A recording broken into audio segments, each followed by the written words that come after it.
રાજ્યમાં આજથી 25 જૂન સુધી 24મા શાળા પ્રવેશોત્સવનો આરંભ થયો છે। વડોદરાના યુવા સાંસદ અને ભારતીય જનતા પાર્ટીના ગુજરાત પ્રદેશના યુવા મોરચાના અધ્યક્ષ ડોક્ટર હેમાંગ જોશીની ઉપસ્થિતિમાં 3 શાળાઓમાં પ્રવેશોત્સવ યોજાયો હતો।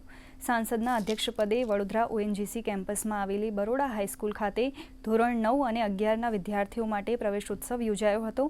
શાળાના આચાર્ય, સ્થાનિક કાઉન્સિલરો તેમજ સરકારી અધિકારીઓ ઉપસ્થિત રહ્યા હતા। આ પ્રસંગે વિવિધ ક્ષેત્રે ઉત્કૃષ્ટ પ્રદર્શન કરનાર વિદ્યાર્થીઓને મોમેન્ટો, મેડલ અને પ્રમાણપત્રો એનાયત થયા હતા।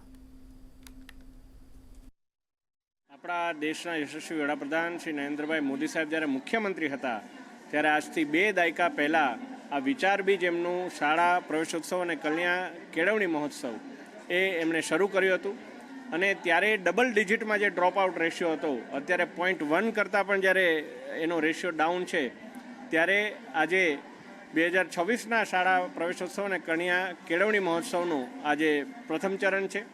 આજે સવારથી વિવિધ સ્કૂલોની અંદર પ્રવેશોત્સવ અમે અપાવી રહ્યા છે।